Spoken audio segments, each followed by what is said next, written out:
La noche era una sinfonía de luces y copas de champán. El aire vibraba con el éxito. Era el evento de lanzamiento a bolsa de nuestra empresa, el culmen de 3 años de insomnio, sacrificios y sueños compartidos. O eso creía yo. De pie, con mi mejor traje, buscaba a mi esposa, Sofía Valdés, entre la multitud. Me había enviado un mensaje antes: tengo una sorpresa para ti. Vístete para la ocasión. Mi corazón latía con una esperanza ingenua. Pensé que finalmente anunciaría nuestra relación secreta, nuestro matrimonio oculto para no complicar las cosas en el trabajo. Estaba tan emocionado que no podía quedarme quieto. La vi subir al escenario, deslumbrante bajo los focos. La multitud guardó silencio. No fue fácil para mí iniciar esta empresa, comenzó con su voz elegante y entrenada. Pero hoy quiero decir que, de no ser por el apoyo constante de una persona, no estaría donde estoy. Sonreí. Era mi momento. Pero entonces, continuó, y ahora que la empresa ha salido a bolsa con éxito, quiero aprovechar este día para anunciar algo. He decidido nombrar a Daniel Montenegro como el nuevo director de marketing. El mundo se detuvo. Daniel Montenegro. Su primer amor, recién regresado del extranjero. El hombre cuyo fantasma yo había intentado exorcizar durante años. El aplauso fue ensordecedor, pero para mí era un ruido hueco. Vi a Sofía entregarle a Daniel las rosas que yo mismo había preparado para ella con tanto esmero. Los flashes de las cámaras me herían los ojos. Daniel, con una sonrisa triunfante, me localizó entre la multitud. Adrián, dijo al micrófono. ¿Por qué estás ahí solo? Eres parte de la empresa. Ven para la foto grupal. Parte de la empresa. Así me veía ella. Miré a Sofía, suplicando con los ojos que dijera algo, que detuviera esta farsa. Ella me devolvió una mirada fría, casi de desprecio. ¡Qué vergüenza!, susurró, pero el micrófono captó sus palabras, que se sintieron como un latigazo. Solo sirves para ser un acosador repugnante. Las palabras cayeron como piedras en un lago. Escuché los murmullos a mi alrededor. ¿En serio? No puedo creer que Adrián Rojas sea un acosador. Por la reacción de Sofía, seguro la acosó. Mis puños se apretaron hasta que los nudillos se pusieron blancos. El anillo de bodas en mi dedo de repente se sintió como un grillete. 3 años de mi vida, de rechazar becas, de escribir planes de negocio hasta el amanecer mientras ella dormía, de dejar que ella se llevara todo el crédito. Todo para que me llamara repugnante. Me recompuse.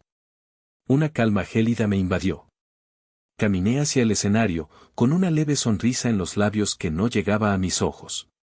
La multitud se silenció, esperando el drama. Me paré frente a Daniel. Como nuevo director, debería celebrarlo, no, dije, mi voz sorprendentemente firme. Me quité la placa de identificación de mi pecho, la que decía jefe de estrategia, y se la colgué en el cuello a un desconcertado Daniel. Felicidades. Presentaré mi renuncia mañana. Ah, y ya que están de celebración. ¿Qué tal una boda? También puedo oficiar. Los ojos de Sofía ardían de furia. Largo de aquí, Adrián. Deja de hacer el ridículo, gritó. Lo que no sabían era que yo era la conexión clave que mantenía unida a toda la empresa. Los inversores confiaban en mí, no en el nombre de la compañía. Al darme la vuelta, pasé junto a la gran fuente ornamental del salón. Daniel intentó detenerme, poniendo una mano condescendiente en mi hombro. Tranquilo, Adrián. Quizás solo estás molesto. No lo dejé terminar. Sin dudarlo, lo empujé con toda mi fuerza. Cayó de espaldas en el agua helada con un chapoteo estrepitoso. El público ahogó un grito. Mientras Daniel pataleaba en el agua, miré a Sofía por última vez y salí del salón, dejando atrás el imperio que había construido y la mujer que acababa de destruirme. Salí a la calle y el cielo se abrió. La lluvia fría y torrencial empapó mi traje caro en segundos, pero no sentía nada. Caminaba como un fantasma por las calles iluminadas por neons borrosos. Mi mente era un lienzo en blanco, borrado por el shock y la traición. Alguna vez creí que, si la trataba lo suficientemente bien, podría reemplazar a ese alguien en su corazón. ¡Qué iluso! Volví a la oficina. El edificio de cristal y acero se sentía ajeno, hostil. Subí al piso ejecutivo, a la oficina que yo mismo había diseñado, con su vista panorámica de la ciudad. Cada mueble, cada cuadro, era un recordatorio de un sueño que ahora era una pesadilla. Me senté en mi escritorio, saqué una hoja en blanco y redacté mi carta de renuncia. Fue corta, precisa, sin una pizca de la emoción que me consumía por dentro. La dejé sobre el escritorio de Sofía, junto a una foto enmarcada de nosotros dos en la universidad, sonriendo, ignorantes del futuro. Justo cuando estaba por irme, la puerta se abrió de golpe. Eran Sofía y Daniel. Ella, empapada y furiosa, él, temblando de frío y humillación, envuelto en un abrigo. Adrián. ¿Qué significa esto?, gritó Sofía, su voz resonando en la oficina vacía. Me arrojó un vaso de agua, pero lo esquivé con un movimiento cansado. Nos dejaste en ridículo y ahora simplemente te vas. ¡Qué egoísta! Puede ser, respondí sin mirarla. Me ajusté la chaqueta, listo para marcharme. Daniel se interpuso en mi camino, fingiendo preocupación. Adrián, esto no está bien. Aunque no te caiga bien, no puedes abandonar a Sofía así. Es una mujer. Como hombres, debemos ser más magnánimos. Aparté su mano de un manotazo. Si no actuara así, ¿cómo resaltarías tu bondad?, le dije con sarcasmo. Sofía me miró con una frialdad que helaba los huesos. Me has decepcionado por completo, Adrián. Mañana daré una conferencia de prensa y más te vale aclarar las cosas por mí.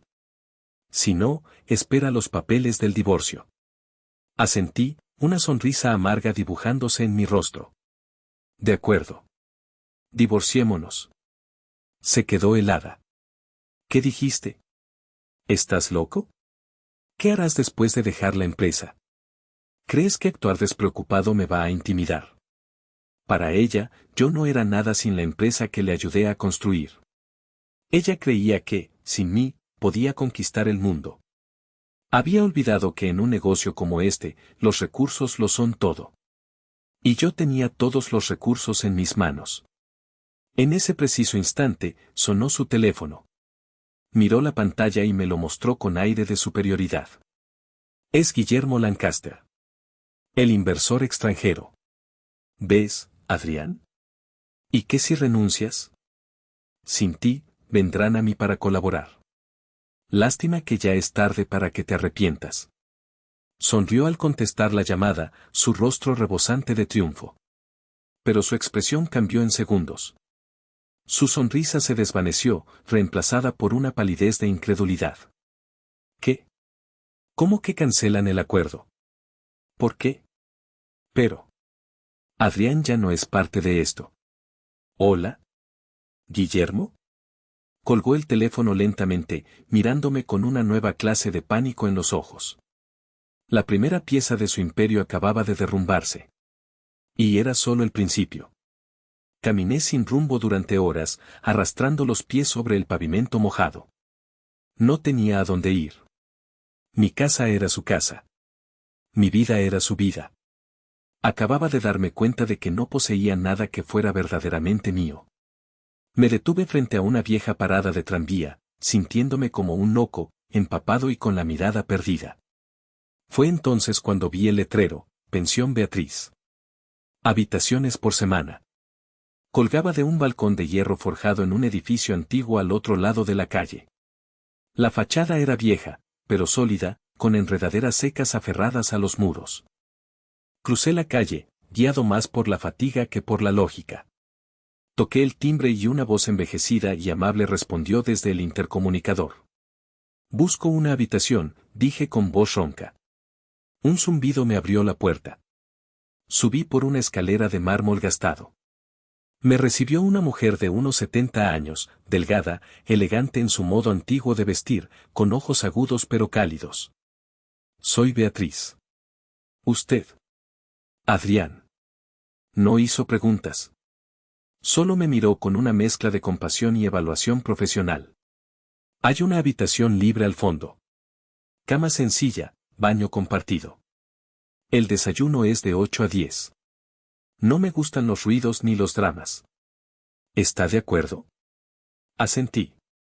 Esa noche no dormí. Me senté en el borde de la cama, mirando por la ventana una ciudad que ya no me pertenecía. Al día siguiente, bajé a desayunar por pura inercia. Beatriz me sirvió un café cortado, fuerte, y pan tostado, sin decir palabra. A mi lado, en otra mesa, una mujer de cabello castaño oscuro, liso y recogido en una trenza sencilla, leía un libro de tapa dura. Su rostro era sereno, con facciones suaves y ojos grandes, de un marrón casi dorado. Tendría unos 38 años. Había en ella una dignidad silenciosa que hacía imposible ignorarla. Notó mi mirada y, sin levantar la vista del libro, dijo, ¿no es molesto que alguien lea durante el desayuno? No, respondí, algo sorprendido. De hecho, me alivia. Sonrió levemente y extendió la mano. Elena. Adrián, respondí, estrechando su mano.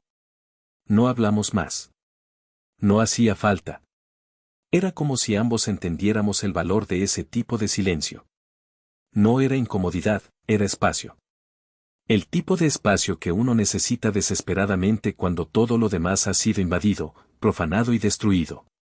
En el silencio de aquel comedor, con el aroma del café y el sonido de las páginas al pasar, sentí, por primera vez en mucho tiempo, que podía respirar. Pasó una semana en una neblina de tiempo sin forma. Me acostumbré al ritmo lento de la pensión, al sonido de las tazas por la mañana y a las caminatas silenciosas por el patio interior. Beatriz no hablaba mucho, pero tenía el don de aparecer con una taza de té justo cuando el frío empezaba a calar. Mis conversaciones con Elena eran breves, pero densas. Ella hablaba poco, pero cada frase suya parecía tallada con precisión. Me estaba ayudando a recordar cómo era hablar sin la urgencia de demostrar algo. Una tarde, mientras organizaba la pequeña caja con mis documentos personales, encontré doblada una carta que había recibido hacía unas semanas, pero que había ignorado en medio del caos. La abrí por curiosidad. Señor Rojas, decía. Me han dicho que ya no forma parte de su antigua empresa. Lamento oírlo. Siempre quise trabajar con usted, no con ellos. Si alguna vez decide volver al juego, comuníquese conmigo. Atentamente, G. Lancaster. Me tomó unos segundos entender. Era Guillermo Lancaster.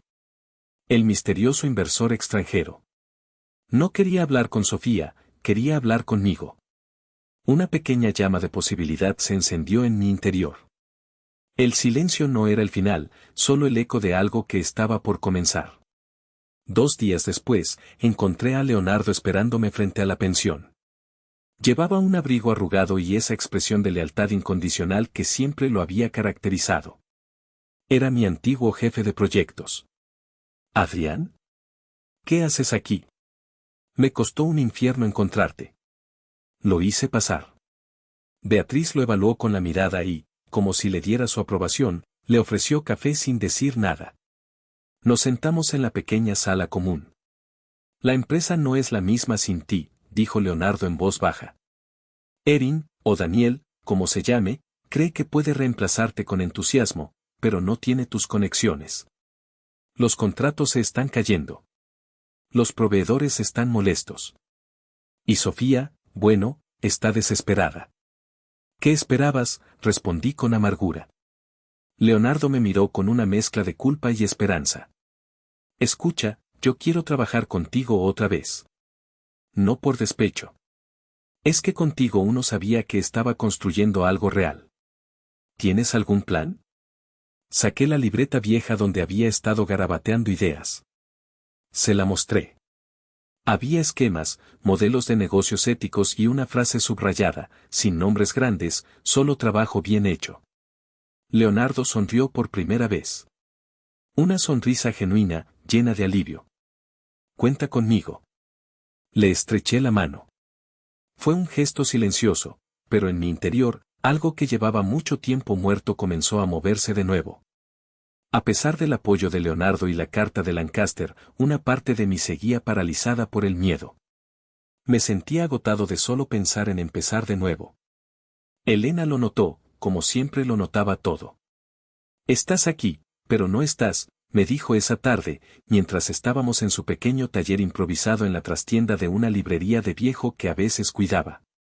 «Tengo miedo de fracasar otra vez», admití, mi voz apenas un susurro. Ella dejó el bisturí con el que perfilaba un trozo de cuero y me miró. «Ven, necesito distraerte. Estoy trabajando en algo especial». Caminamos en silencio por calles de piedra hasta llegar a un edificio majestuoso y olvidado. Una placa oxidada decía, Biblioteca de la Aurora. Fundada en 1886. El lugar estaba abandonado para el público, pero Elena tenía una llave. Adentro, el aire olía a papel envejecido, a tiempo detenido. Me guió a una sala circular donde tenía su verdadero santuario. «Este era el lugar favorito de mi marido», dijo en voz baja. «Cuando murió, no quise que se perdiera. Lo pedí en préstamo eterno al municipio, alegando que lo restauraría. Y aquí estoy, todavía pegando páginas rotas». Me senté frente a ella, observando cómo trabajaba. «¿Por qué nunca tuviste tu propia empresa desde el inicio?», preguntó de repente. «Porque me enseñaron que amar era poner los sueños de otros por encima de los míos», respondí. Elena dejó sus herramientas a un lado. «El amor verdadero no exige sacrificios ciegos, Adrián. Solo exige espacio y honestidad». Sus palabras me golpearon con la fuerza de una revelación. Entonces, sacó de una vitrina un libro de tapas desgastadas. Lo abrió en una página donde una cicatriz de papel había sido reparada con un hilo de oro fino y brillante, uniendo lo que había sido separado. «Este método se llama kintsugi de papel», explicó, como la técnica japonesa para la cerámica rota. «En vez de ocultar la grieta, la embelleces. Honras la fractura, le das valor. Reconoces que estuvo rota y que, por eso mismo, ahora es más fuerte y única». Me quedé en silencio, mirando esa costura dorada como si fuera un mapa. Mi historia no necesitaba ser borrada. Mis cicatrices no eran una vergüenza. Eran la prueba de que había sobrevivido. La traición, la humillación, todo formaba parte de quien era ahora. De repente, todo tuvo sentido. No quería una empresa que fuera una venganza. Quería una empresa que fuera una restauración. Esa noche, volví a mi libreta. Al final de una larga lista de nombres corporativos sin alma, escribí 2 palabras que se sentían correctas, que se sentían como un hogar. Aurora restituida. El nombre de la biblioteca olvidada y el principio de la restauración. Era el nombre de mi nuevo comienzo. Era mi nombre. Sofía apareció una mañana nublada, como una sombra que no quiere ser reconocida. Yo estaba en el patio interior de la pensión, regando unas plantas viejas que Beatriz cuidaba con una terquedad admirable. El sonido de sus tacones caros sobre las baldosas de piedra fue lo primero que me puso en alerta. No pertenecían a este lugar. Ella no caminaba, invadía. «Adrián», dijo, su voz desprovista de la arrogancia de la última vez que nos vimos. «¿Podemos hablar?». Respiré hondo antes de girarme. Llevaba una blusa sencilla, el rostro casi sin maquillaje y el cabello recogido sin esfuerzo. Parecía cansada. Pero yo ya no era el hombre que se compadecía de ella. «Habla». «No vine a pelear», dijo, y por primera vez noté un temblor en su voz. «He estado pensando. Quizás deberíamos empezar de nuevo. Como socios. Podríamos reconstruir algo más sano, sin el pasado». Me reí. No porque me hiciera gracia, sino porque ya no me quedaban lágrimas para otra cosa. «Sin el pasado, Sofía. ¿De verdad crees que puedes arrancar la historia como si fuera una página mal escrita?». Bajó la mirada por un segundo, luego la levantó. «No vine a rogar. Solo pensé que podría ser razonable. Perderte no fue un buen negocio». Me acerqué un paso, despacio. Mi voz nació de un lugar muy distinto al de antes, un lugar tranquilo y firme. «Tú no me perdiste, Sofía. Tú me entregaste». Me empujaste al abismo delante de todos. Y no por odio, sino por orgullo, porque querías que te vieran como la única estrella. Un temblor casi imperceptible recorrió su cuerpo. Yo te amé, Adrián. No, respondí con calma. Tú me usaste. Amarme habría sido creer en mí, respetarme cuando nadie miraba. Amarme habría sido compartir la gloria, no devorarla. Se hizo un silencio incómodo, lleno de todo lo que nunca nos dijimos. Entonces, es definitivo, susurró. Sí. Lo único que quiero de ti es mi firma de divorcio y mi paz. Me giré para irme, pero su voz me detuvo. Ella tiene algo que ver. Tardé un segundo en entender que se refería a Elena. Me volví lentamente. No. Pero si algún día amo a alguien de nuevo, no será por lo que me da, sino por lo que no me quita. El rostro de Sofía se endureció. Estaba acostumbrada a ganar y yo a ceder. Pero esta vez no. Se dio la vuelta y se marchó, y supe que era la última vez que la vería con ese peso sobre mis hombros. Al volver a mi cuarto, encontré una flor seca sobre mi cuaderno. No tenía nota, pero sabía que era de Elena. Era su forma de decir, estoy aquí. Aurora Restituida nació en el silencio de la biblioteca, no con una fiesta de lanzamiento, sino con el sonido de teclados y conversaciones en voz baja. Leonardo y yo, junto con un pequeño equipo de personas leales que habían dejado la antigua empresa, trabajábamos con un fervor tranquilo. No buscábamos dominar el mercado, solo hacer un trabajo impecable y honesto. Los rumores sobre nuestro nuevo modelo empresarial, colaborativo y sin jerarquías abusivas, comenzaron a extenderse. Un día, recibimos una invitación inesperada, participar en una mesa redonda en el evento de negocios más importante del año, el mismo donde, un año antes, mi vida se había hecho pedazos. Es el mejor momento para dejar de esconderse, insistió Leonardo. Elena no dijo nada, pero me dejó una nota sobre la mesa, cuando el silencio no te sirva, habla. Así que fuimos. El centro de convenciones era un monstruo de vidrio y metal. Rostros conocidos se detenían al verme, sus miradas llenas de incredulidad y curiosidad. Me senté en la quinta fila, sin intención de ser el centro de atención. Pero el presentador me reconoció. Y para hablar de modelos de reestructuración ética, nos acompaña Adrián Rojas, fundador de Aurora Restituida. Un murmullo recorrió el auditorio. Subí al escenario con pasos medidos. Tomé el micrófono. Gracias, dije. No tengo una presentación con gráficos ni una historia inspiradora. Solo tengo una verdad. No me caí, me empujaron. Y lo agradezco. Un silencio cargado llenó el salón. Porque en esa caída entendí que nunca fui libre. Que confundí lealtad con servidumbre. Y que el verdadero liderazgo empieza cuando uno acepta que puede vivir sin un trono. Mi nueva empresa se basa en algo simple, respeto. No hay grandes egos, solo grandes ideas. Y no queremos ser los mejores, queremos ser los más honestos. Si eso los incomoda, no somos su opción. No cerré los ojos ante los flashes de las cámaras. Esta vez no. Y entonces ocurrió. Al fondo del salón, una figura se levantó. Vestía informal, elegante. Era Guillermo Lancaster. Aplaudía de pie, lenta y deliberadamente. Uno a uno, los demás lo siguieron. Incluso los que me habían traicionado, los que murmuraban a mis espaldas.